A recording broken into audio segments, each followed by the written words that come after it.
आप सभी को नमस्कार। पिछले वीडियो में हमने कामायनी से उद्गृत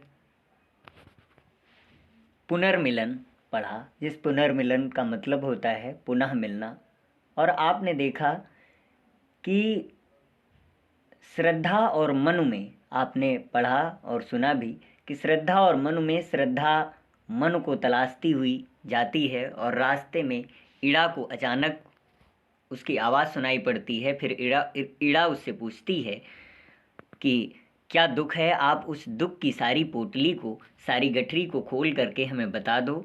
तो आज हम उसके अगले पद पर चर्चा करेंगे। अगला जो पद है उसमें है कि श्रद्धा रुकी, कुमार शांत था।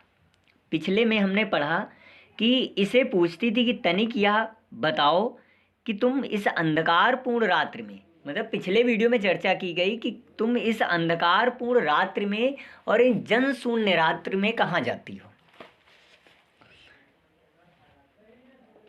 तो और मैं भी अत्यधिक दुख से बेचैन हूँ, इसलिए तुम मेरे पास बैठकर अपनी वेदना का कारण बताओ।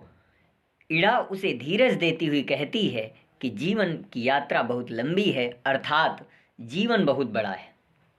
इस लंबी जीवन यात्रा में जो हमसे बिछड़ जाते हैं वे जीवन में कहीं ना कहीं अवश्य मिल जाते हैं।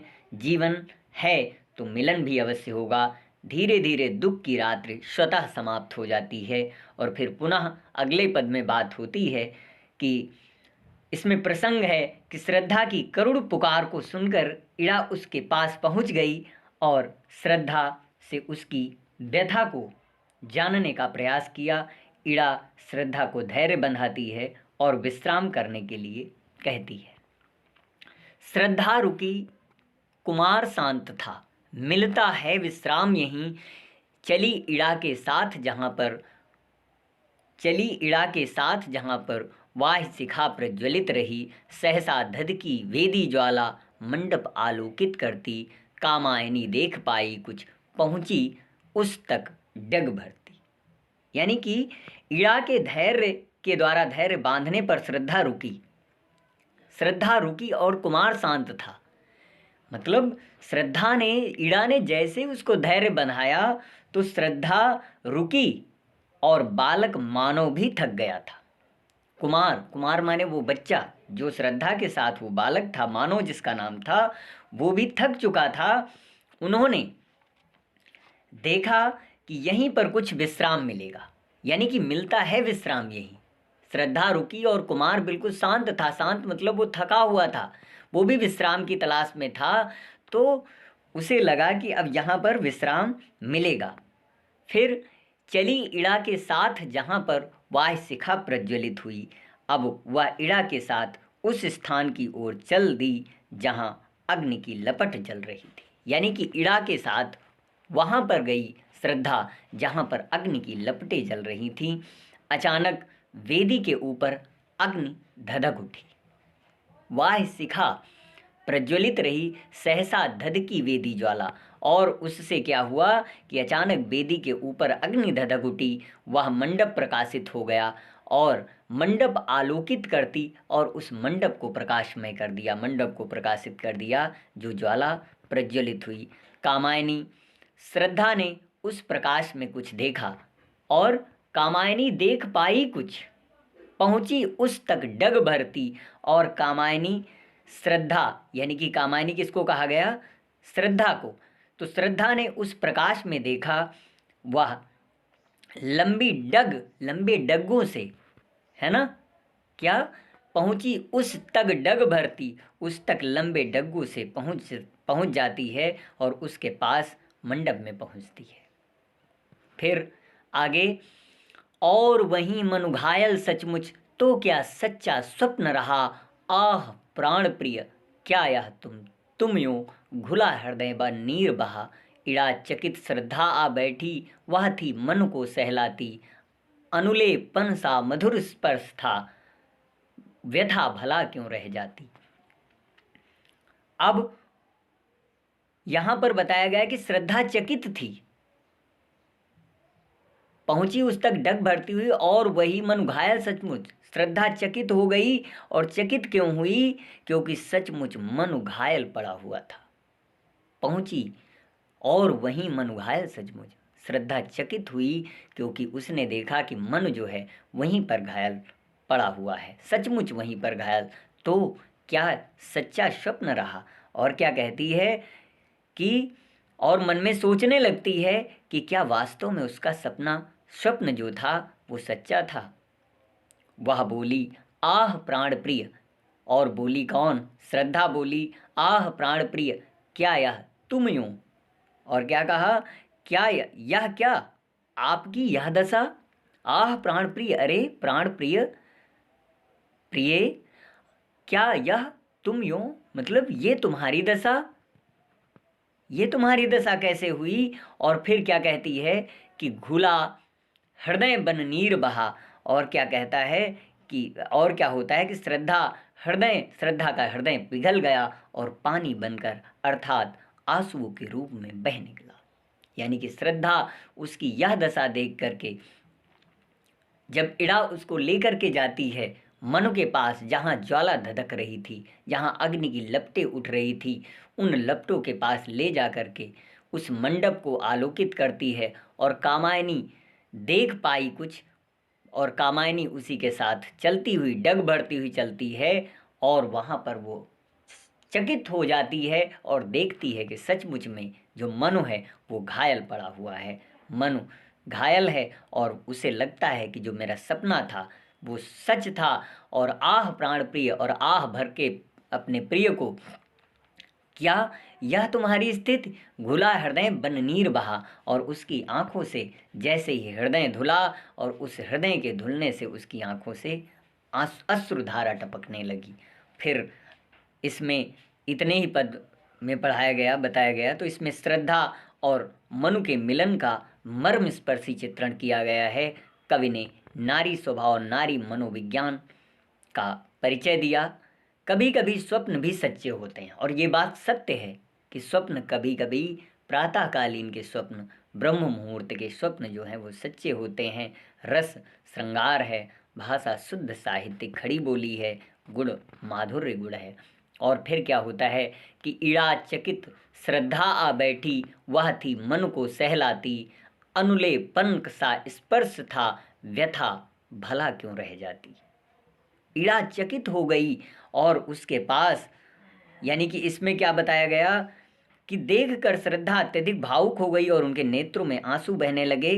तो श्रद्धा की प्रेम विह्वल बातें सुनकर और उसे आंसू बहाते देखकर इड़ा को बहुत अधिक आश्चर्य हुआ।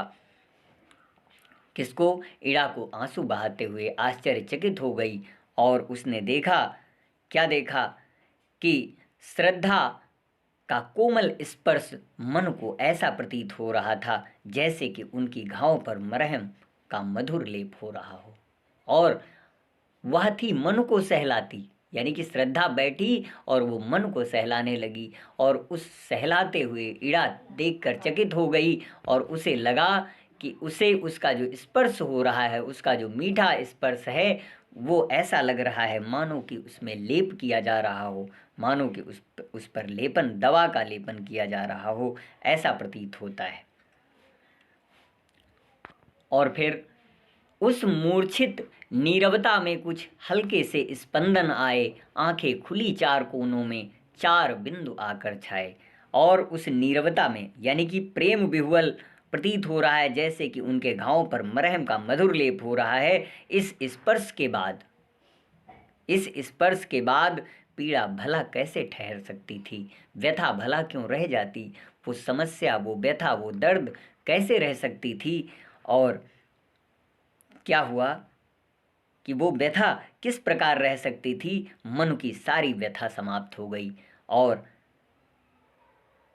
मन चुपचाप, उस मूर्छित नीरवता में कुछ हल्के से स्पंदन आए और मन चुपचाप क्या होता है कि मूर्छित दशा में पड़े थे।